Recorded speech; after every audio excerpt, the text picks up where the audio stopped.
Good evening and welcome to the studio.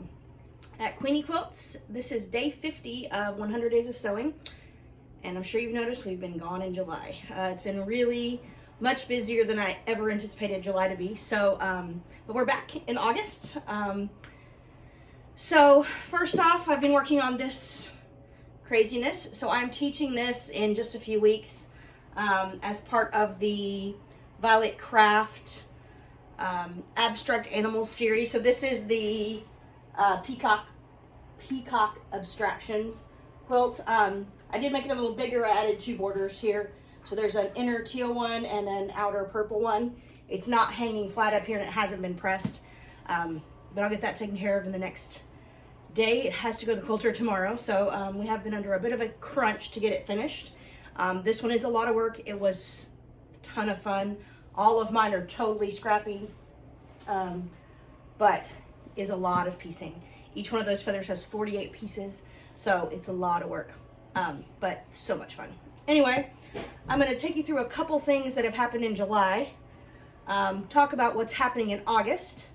It is my favorite time of year now, so as we start to see the last of the really hot days, we'll have a few remaining really warm days here in August, but really for me, the end of July, the 1st of August is kind of the beginning of back to school, and that's my favorite time of year. It's the time of year that just makes sense to me to really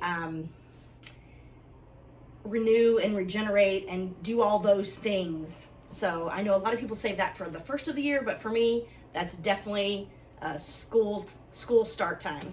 So maybe my parents were teachers, so maybe that's part of it. But first, I'm going to go through some things I bought in the last week or so.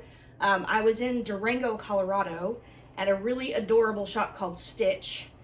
And they are actually on the Quilt Sampler magazine cover for this year.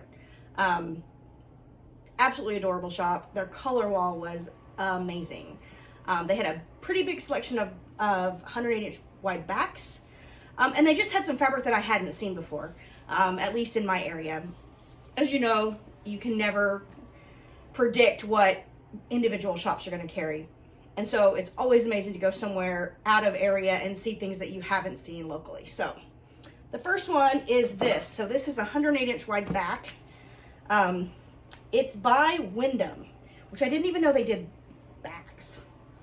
But it's all these crazy polka dots. The dots themselves are about an inch wide. They're just super modern, super fun. So I only bought everything that was left on the bolt. So I apologize to anyone who might stop at Stitch and want to pick up some. It's no longer there. I have it all.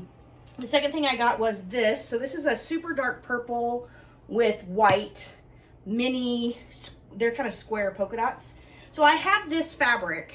It's a Riley Blake. I have this fabric in a bunch of colors, but they're all light. So I have white with pink, white with turquoise, white with blue, white with yellow, that kind of thing. And then I have a 108-inch wide backing that's turquoise with white polka dots. But again, it's still pretty light.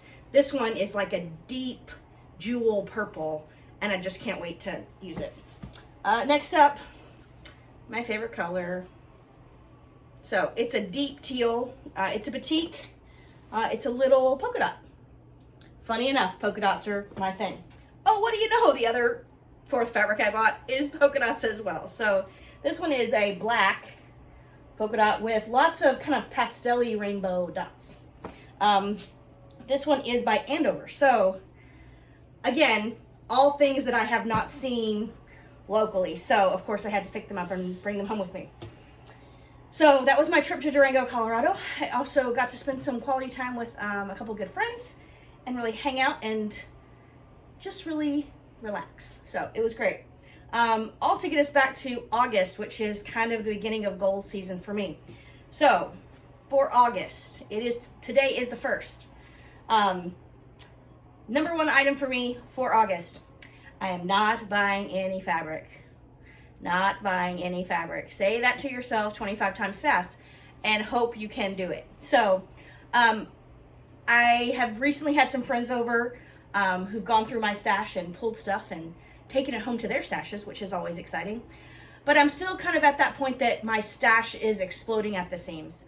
I've got a bunch of projects in the near future that really I've got to be on task with them and on the deadlines, and they're pretty tight deadlines.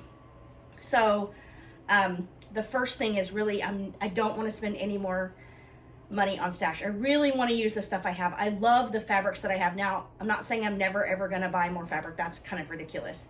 But at least for the month of August, I'm not going to buy any fabric. So that's my promise to myself. Next up, I'm joining a challenge with a couple of friends to use 30 yards of fabric from our stash. Now, I don't get to use the front of this quilt or these borders, even though I put the borders on this morning. But I will get to use the back. Essentially, that was primarily decided in July, so I'm not going to use any of that.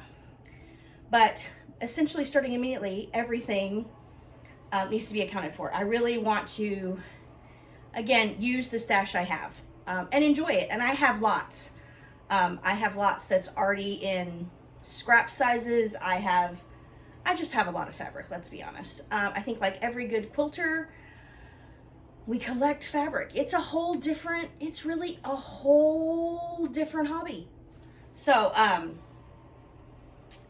yeah, I just have a lot and I need to use it. So I'm going to. And so I'm starting that with a 30-yard challenge. So that basically means I need to use a yard of fabric every day in August, Monday through Friday and Saturday and Sunday. So it's a lot. But I think it's completely doable. I have lots of things that, the back for this one is going to be a 4-yard project. So I can do that tomorrow and that'll be 4 yards. I'm going to update you on that probably once a week or so, probably not every day. You'll be bored by that. So that's the second item. The third one is videos. So I have been away pretty much most of July with personal stuff, with, all the things that happen in the summer, all the family that's in town, all the family who are moving coast to coast, a death in the family, all the things that happen in July. I really haven't done any videos in July. I think the last one I did was on July 2nd. I'm not even sure. I think that might have posted on July 2nd and been taken the day before, so I'm not even sure it was in the month of July. Anyway, so I'm going to do 25 videos this month. That means I need to do a video at least Monday through Friday every week and a few on the weekends. Simply because there's not 5 weeks of 5-day weeks. So, yeah, you're going to get lots of videos this month. This next thing is I am going to start 2 new series. One is a long-term series and one is a shorter-term series. So the first one is a Wednesday day series. So every Wednesday, a new video will go up regarding a new block. And once a month, the blocks that have been released in this month will come out with a quilt. So it'll be every Wednesday plus 1 Friday a month for that series. So that will start this coming Wednesday. The other one is a Judy Niemeyer series, and that one starts this Tuesday, and that one's just going to run for 5 weeks. It's a short project, and I'll introduce it a little bit more probably tomorrow, but it starts on Tuesday, and it will be paper piece centric. And it is going to be more of a classroom setting, so learning really about how to do specific tricks, techniques, and components that you might need to do before you show up in class. So it's really something that my students will be able to refer back to in the future once it's in the past. Anyway, so that's kind of what's going on here. It's going to be a busy August, so I hope you're ready. Yeah, I'll see you tomorrow for day 52 and the second of August's videos. All right, good night. Have a great one.